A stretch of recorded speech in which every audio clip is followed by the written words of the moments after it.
is what they call a heartwarming family reunion, eh? You got that right. Rivalries are a huge driving force in many action-oriented video games, because there's no better way to get the player involved in a battle and to test their knowledge of their own character's moveset than having them go up against someone on equal footing. And if any character epitomized this principle, it would be Vergil from Devil May Cry 3. Vergil first appeared in the original Devil May Cry as the reoccurring boss Nello Angelo, a mute servant of the Devil King Mundus who was revealed to be Dante's long-lost brother by the end of the game. But he's most well known for his role as the main antagonist in the prequel Devil May Cry 3, where he really came into his own. They really didn't have much to go on when choosing to tell a story involving Vergil pre-Devil May Cry 1, so they used the opportunity to create what would become one of the most memorable villains in the genre.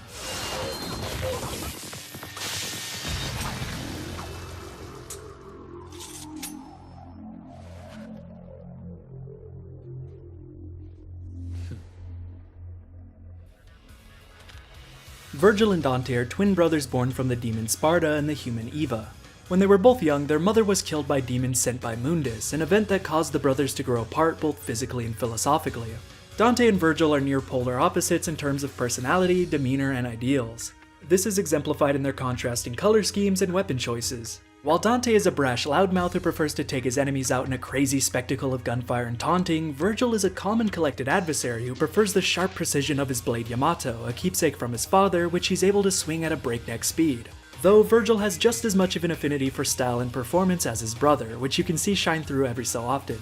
He's a pretty intimidating villain, most notably for his skill and strength, which translate into the battles you have with him. He's a tough enemy for Dante to compete against, and he's a tough enemy for the player to face against as well. Just like Dante himself in the game's narrative, Vergil will knock you down and force you to get back up and adapt to his non-traditional fighting style involving tons of teleporting and sword attacks that are so quick he doesn't even seem to be moving.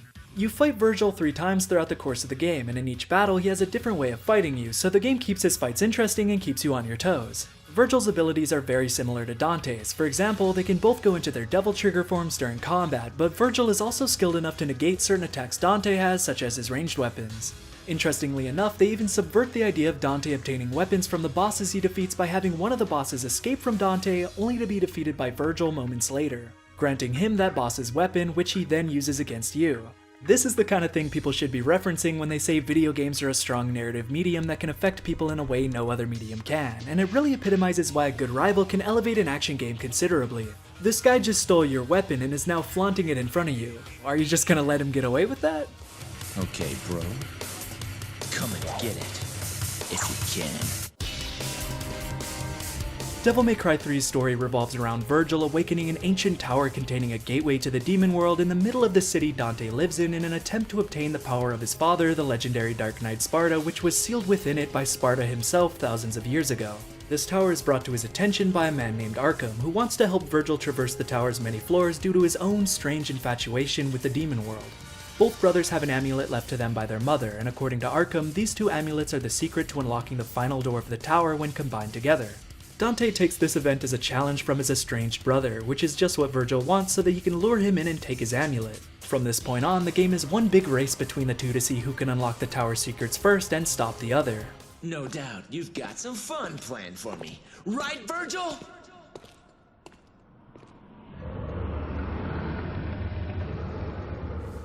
The biggest difference between the two characters is how they choose to handle their demonic heritage. Vergil chooses to reject his humanity and focus on his demonic blood, believing that to be the best way to obtain the power he seeks, while Dante does the opposite, only coming to terms with his demonic side throughout the course of the game. However, one of the driving forces behind the story of Devil May Cry is the idea that humans have something that demons don't, and that would be heart. Our ability to feel emotions and care for others is what makes us strong, and because Dante and Vergil are half human and half demon, they have the benefit of experiencing the strengths of both sides. The thing is, Vergil never accepts his humanity, believing humanity to be weak. Why else would his mother have been killed by demons when he was a child? Vergil wants to be strong enough so that nothing like that can happen to him again, and the only way to do that is obtaining the remnants of his father's power.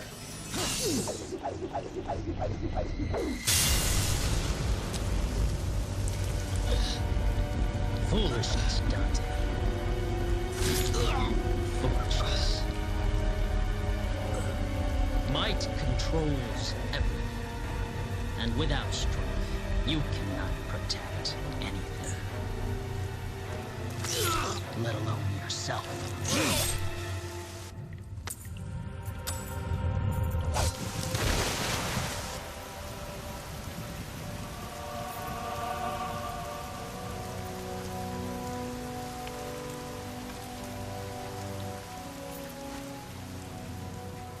Unfortunately, he isn't able to, due to being betrayed by Arkham near the end of the game. This man had secretly been orchestrating this whole ordeal between the brothers as a way to wear them down so that he could swoop in and steal Sparta's power for himself. He's just a human, but even he's able to defeat the two of them in this state of fatigue and make a blood sacrifice out of his own daughter in order to open the final gate of the tower and obtain the legendary Dark Knight's essence, even taking on his form. That is only for a short time though, as he's unable to control that much power and eventually mutates into a giant blob of corrupted energy that still poses a great threat to Dante. At least until Vergil arrives on the scene.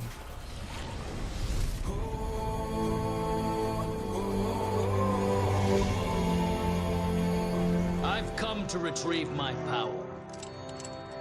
You can't handle it.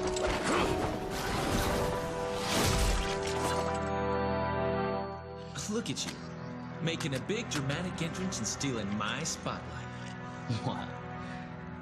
You don't possibly believe that he deserves to be our main event now, do you? Now that you mention it, you're right. The two brothers decide to set their rivalry aside for now and team up to defeat the man making a mockery of their father's legacy. What follows is an interesting fight where you control the two of them at the same time. Once the two of them have worn Arkham down, they deliver the final blow in a way that really sums up their relationship as brothers.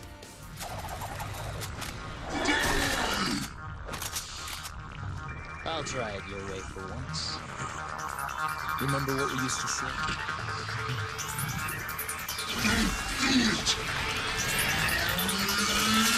Jackpot.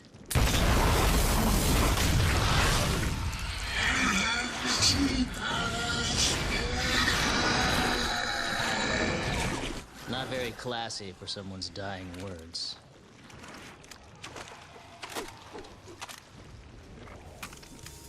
Throughout the game, they're having crazy superpowered battles with each other, but really they're just bickering and fighting like brothers. You can tell they resent each other, which has a lot to do with their family history that even they don't know how to feel about yet, but they don't really hate each other. They respect each other to a degree, and they could have even been allies if they weren't at odds over Vergil's pursuit of power.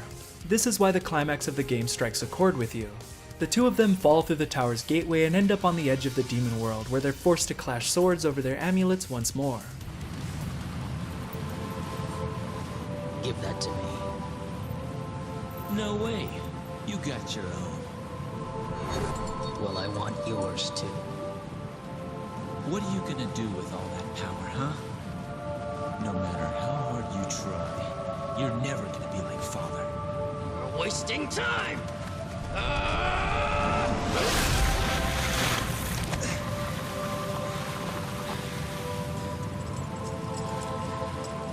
We are the sons of Sparta.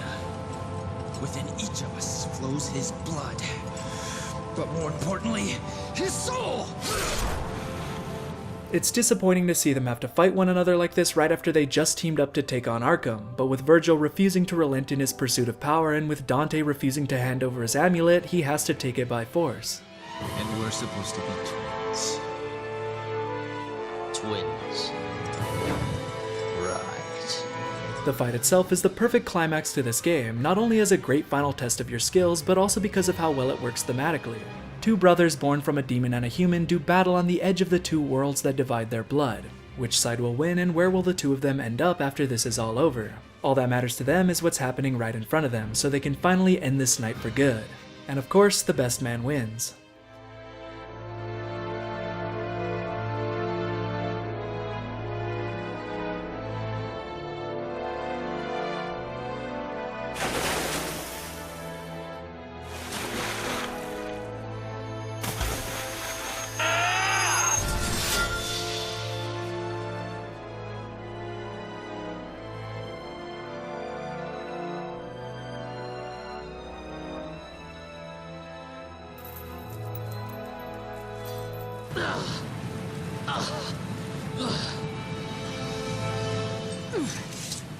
No one can have this, Dante. It's mine. It belongs to a son of Sparta.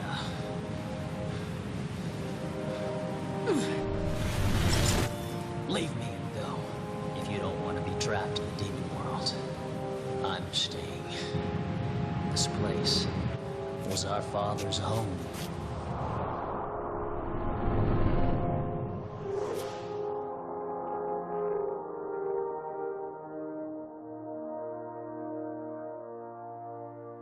This final scene is much more subdued than you'd expect it to be. Everyone likes to say the Devil May Cry games are just about crazy nonsense, but this game deserves more credit than that. Dante doesn't have to say a word, but you know what he's thinking and you can see how much the two characters have grown since the beginning of the game. From hatred brought on by their troubled past to acceptance and mutual respect. In a bonus scene, Vergil is shown going up against Mundus, the Devil King himself, which leads into the original Devil May Cry. It's unexplained whether he simply loses here and becomes Mundus' servant, or it's a little more complex than that.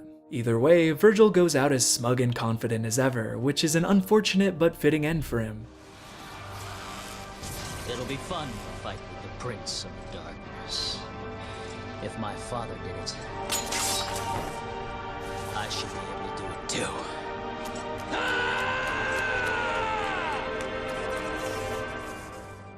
This is why Devil May Cry 3 is such a good prequel. As a story, it's informed by the events of the original Devil May Cry, but it also improves and adds context to the original story and its characters. While you're playing the original, you may just think, oh hey, Dante has a brother.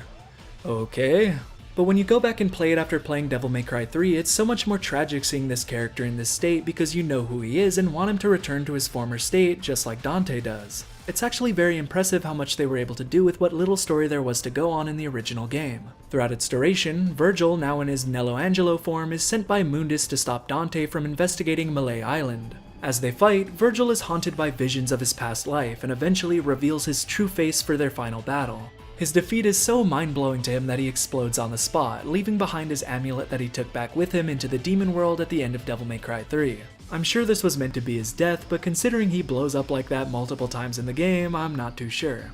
Those are his two main appearances in the series, but aside from that, he also has a playable campaign in the special editions of both Devil May Cry 3 and 4. Both of these campaigns are just the main game's levels over again in the same order, but with one or two additional cutscenes thrown in for the hell of it. Devil May Cry 3's campaign shows off how Vergil first learns about the tower as well as his first time exploring it before the events of the main game. His Devil May Cry 4 campaign takes place years before Devil May Cry 3 back when he was still alive.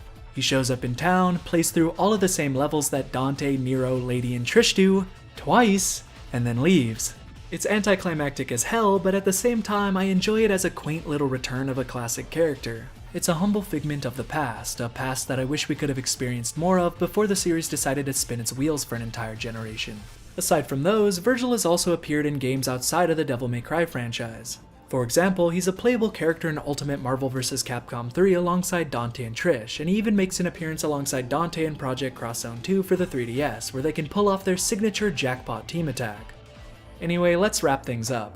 Vergil is a character that was able to leave such a large impression with only a couple of appearances, and that's a testament to how well they pulled him off in the third game. There's so much more they could have done with this character and this series in general. What about a game revolving around Vergil's adventures through the demon world at the end of Devil May Cry 3, where he goes up against Mundus' forces but eventually falls to him in a similar way to Jetstream Sam? They could easily write around his supposed death in the original Devil May Cry and bring him back. Or make a story about rescuing him from the demon world for good, maybe even with the help of Nero, the guy who's heavily implied to be his son in a fully fledged 5th entry. We'll just have to wait and see for now, but even if he never returns again in any real capacity, what's important is we'll always have what this character gave us in the past. And really, that's the only kind of gift worth giving. Well, I can't exactly call them misguided. But soon they shall know this devil's power. A power greater than they ever imagined. The power of a son of Sparta.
Dante, it really is you.